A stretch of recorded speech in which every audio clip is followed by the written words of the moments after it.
लेकर रहेंगे।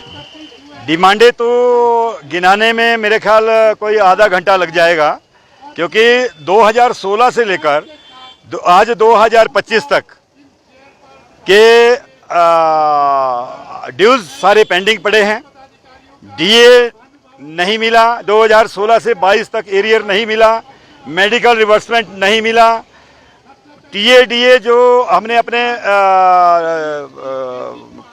कार्य के दौरान जो अपने पल्ले से जो टीए डीए जो मिलता था, जो लगाया था एचआरटीसी में, उसके लेने के लिए और पेंशन लेने के लिए आज इस बुढ़ापे में हमें ये संघर्ष करना पड़ रहा है।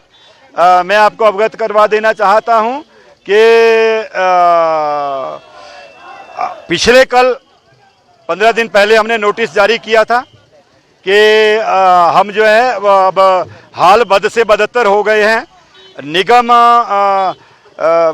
प्रबंधन जो है वो समय रहते हमसे बातचीत करे, परंतु कल अचानक एक फ़ोन आता है मैनेजिंग डायरेक्टर महोदय जी का कि आपसे हम वार्ता करना चाहते हैं। तो हमने सीधा मैनेजिंग डायरेक्टर महोदय से भी ये सवाल किया कि 1200 करोड़ रुपए का देनदारी अभी बकाया है और पैसे का प्रबंध यदि होता है तो हम बातचीत के लिए तैयार हैं। तो मतलब एक औपचारिकता मात्र वहाँ बातचीत हुई। अब कोई 150 करोड़ रुपए लोन लेने की बात है। 1200 करोड़ देनदारियां अभी हमारे कर्मचारियों को दिए है, सरकार ने जो देनी है, प्रबंधन ने जो देनी है, और मात्र 150 करोड़ रुपया जो लोन के रूप में एचआरटीसी ले रही है, सरकार उसमें गारंटी दे रही है। तो ये तो एक ऊंट के मुंह में एक जीरा डालने वाली बात है कि 150 करोड़ रुपए से आप कितने ड्यूज निकाल पाओगे। आज अप्रैल 2024 से लेकर और अभी 2025 चला है, अक्टूबर महीना, इसमें हमारे 200-250 के करीब पेंशनर्स जिनको पेंशन नहीं लगी है, एक पैसा भी उन्होंने सरकारी इस कोष से अभी तक उनको नहीं मिला है। ओपीएस में आते थे वो या एनपीएस में? नहीं, ओपीएस, हमारे ओपीएस लागू है।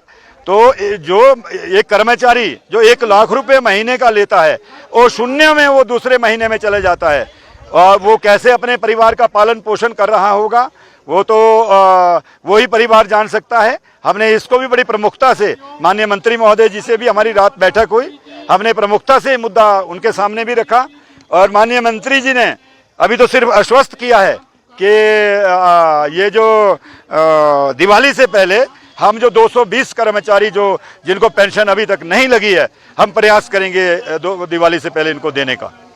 तो अब जब धरातल पे ये चीज़ उतरेगी तो हम गवर्नमेंट का थैंक्स भी करेंगे, परंतु अभी तक तो ये सब ऐसा कोई दरवाज़ा हमने नहीं छोड़ा। सेक्रेटरी ट्रांसपोर्ट से लेकर, एडिशनल सेक्रेटरी फाइनेंस से लेकर, चीफ सेक्रेटरी से लेकर, माननीय मुख्यमंत्री महोदय जी से लेकर और माननीय परिवहन मंत्री से लेकर, हर जगह हमने गुहार लगाई। हर दफ़ा पेंशन जो है वो ये बोलते कि पेंशन तोड़ी तो नहीं हमने, परंतु पिछले महीने में 30 तारीख को मिली लास्ट डेट में, पिछले महीने में मिली ही नहीं। और जब हम गेट मीटिंग के रूप में आंदोलन करने के लिए मुख्यालय के आगे इकट्ठे हुए, हमने रोष प्रदर्शन किया, तो उसके दूसरे तीसरे दिन जो है हमें पिछले महीने की सैलरी और पेंशन जो है ना वो ड्रॉ कर दी जाती है। अभी कोई पेंशन ड्यू है आपकी? हाँ, अभी 1 महीने की पेंशन ड्यू है। और मेडिकल बिल और मेडिकल रिवर्समेंट का एक हमारी सिल्वर जुबली वाले दिन परिवहन की एक सिल्वर जुबली पिटराहप में मनाई गई, जिसमें सेवानिवृत्त और रनिंग स्टाफ सब इकट्ठे हुए, सारी मैनेजमेंट वहाँ थी। वहाँ माननीय मुख्यमंत्री ने थोड़ा सा बहुत ही लचीला एक रुख रिटायरियों के लिए और एचआरटीसी के कर्मचारियों के लिए रखा कि 9 करोड़ रुपया मैं आज घोषणा करता हूँ मेडिकल रिवर्समेंट देने की। परंतु बड़ा खेद का विषय है कि 9 करोड़ आज दिन तक नहीं मिला। 1 साल पहले हमारी सिल्वर जुबली पिटराहप में हुई, 100 करोड़ रुपया ड्यूज देने के लिए और पेंशन को रेगुलाइज करने के लिए भी माननीय मुख्यमंत्री जी ने वहां घोषणा की, परंतु फुटी कौड़ी भी एचआरटीसी को नहीं दी गई। अब ये लारे लपे कब तक चले रहेंगे? जब तक कोई धरातल में चीज नहीं आई तो हम कैसे माने कि सरकार ने ये घोषणा की है। मात्र घोषणा की घोषणा ही रह जाती है। आज के दिन का ही दिवाली तक रहेगा या कोई बड़े आज का दिन का प्रदर्शन रहेगा।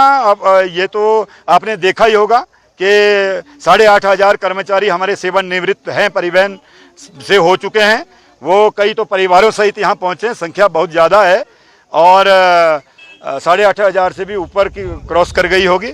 लोगों में ये वो है क्या नाम के आक्रोश इतना ज़्यादा है कि शाम को भी ये बात हुई कि थोड़ा संयम बरतें हैं सेवानिवृत्त साथी भी। तो हमने सीधा सा जवाब दिया माननीय मंत्री महोदय जी को भी कि संयम क्या देखते हो। 16 में स्केल आया, 2026 में तो दूसरी स्केल की आस रख रहे हैं कर्मचारी। कितनी हम संयम रखेंगे। अब संयम का बांध टूट चुका है, अब जंगे मैदान में होगा फैसला जो होगा। ये उपलक्ष्य में भी उन्होंने जो बातचीत हुई है उसके हम तभी मानेंगे, तभी थैंक्स करेंगे जो दिवाली से पहले उन चीज़ों पे अमल होगा। अब क्या देना है वो अभी हम अपने लेक्चर में बताएंगे।